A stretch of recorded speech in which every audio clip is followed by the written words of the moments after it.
Hi everyone, this is the module on Universal Design for Learning, and I just wanted to go over some different resources that you have in helping you understand this, and also make sure to write your lesson plan, your UDL lesson plan, as well as possible.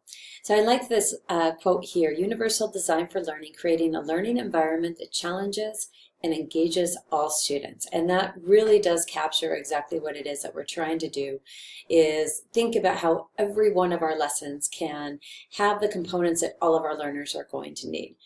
Now, I know that a lot of people, we've talked a little bit before about being visual learners versus auditory. So you as a teacher need to think about your lessons in that same way. You have to make sure that sometimes you repeat the information visually, auditorily, you give examples.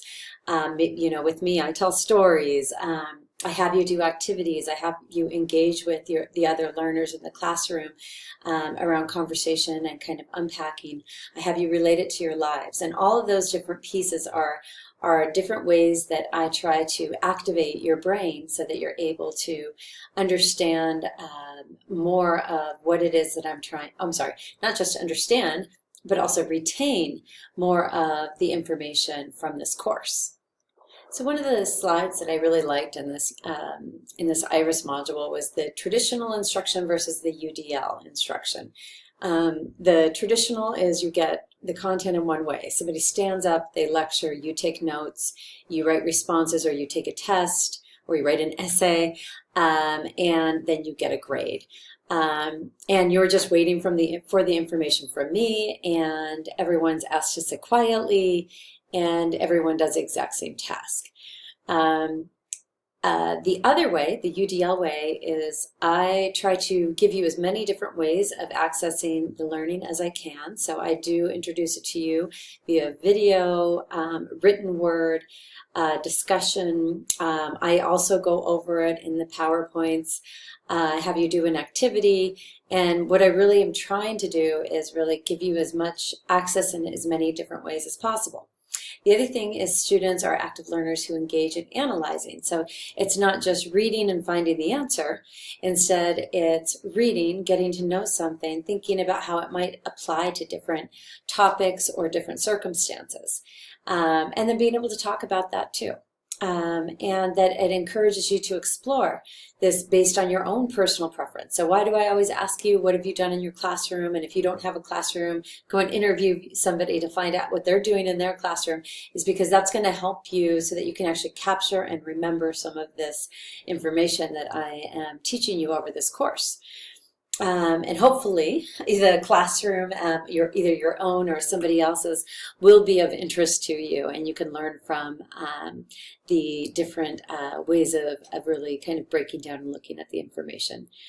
And finally, that students are allowed to demonstrate their skills and knowledge using one of several methods. So in my class, you do have to do every assignment, but I try to make it varied. So we're going to have some technology integration.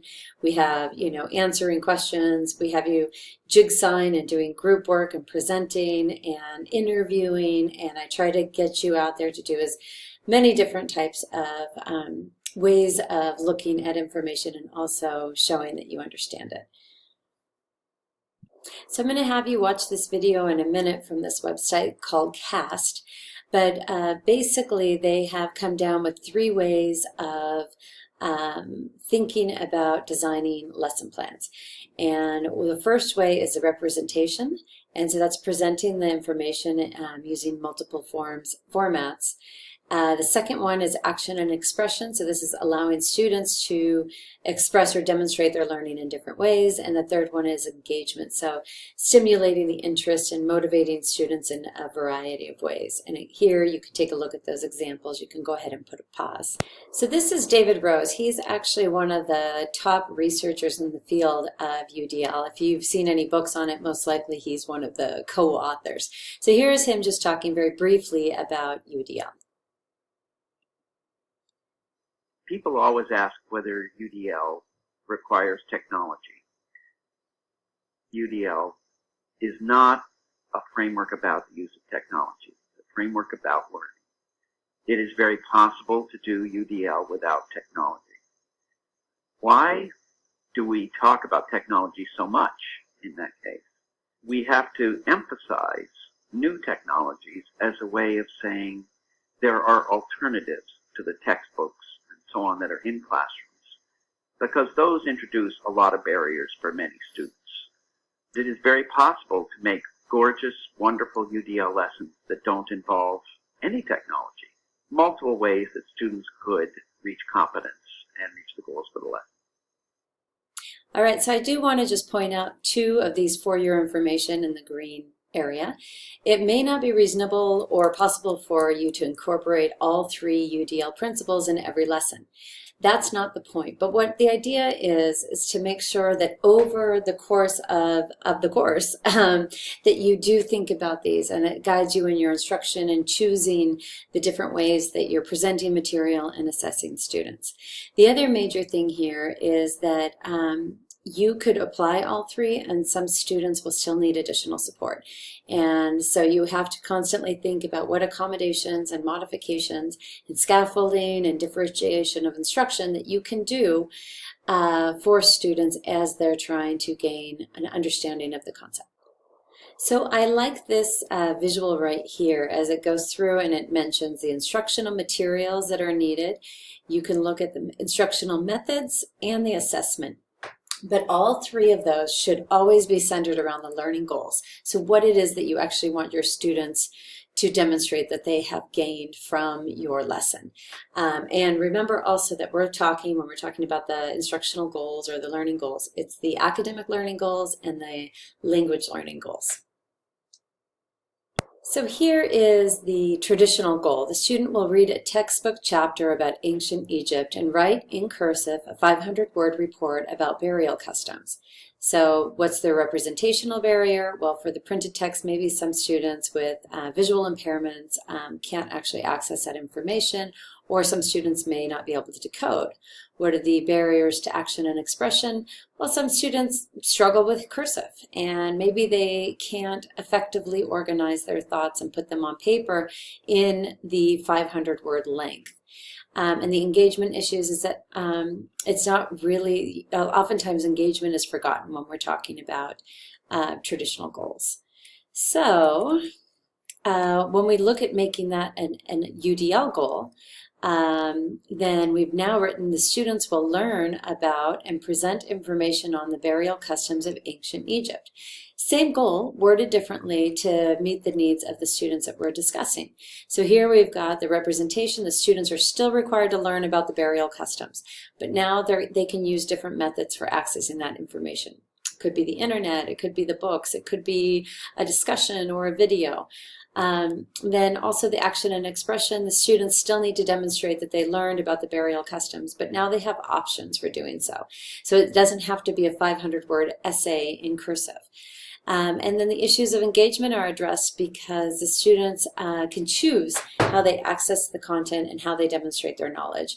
And they will complete the assignment in line with how they best are able to do. And that's one reason also why it's really important as an instructor that you get to know your students really well, all of your students very well, because you will need that information in order to support them in being able to access the UDL system and principles. So here we go. We now have some traditional materials, textbooks, audio materials like lectures and video, and image-based materials like videos and handouts. And you can see some of the barriers requires the student to see, hear, decode, be physically or cognitively able to take notes, all of those things. So when we look at the UDL materials, you can see that there are a lot more or a lot less barriers to choosing what you will be using. And so you can have students choose which medium actually works best for them. You know, how big the font is, what color it is. You can have them, you know, choose what they prefer to look at if it is around obtaining a content knowledge. Oftentimes with skill-based learning, where they're actually supposed to follow certain steps, you don't always have the same amount of flexibility with deciding on that. But sometimes there are lots of YouTube videos actually that support even the AP calculus courses. So, it's really finding what kind of supports are out there available for your students. And so I just want to point out one resource. It's the National Instructional Materials Accessibility Standard, and it was actually mandated by IDEA to work with teachers and educators on the fact that printed information isn't always the best information for all students. And so just being familiar with that, and you can actually click on that for a full list of online resources such as digital books. And here's just the keep in mind. So though students might use different media to explore and learn a concept, the learning goals should be the same for students, for all students, even as it challenges them individually. And then also when identifying materials to use during a presentation or lesson, the teacher should consider the content and skill being taught. So that once again goes to, if you're teaching a skill rather than content, then making sure that they're going through the different steps so that they're able to still understand what it is that you're trying to help them understand.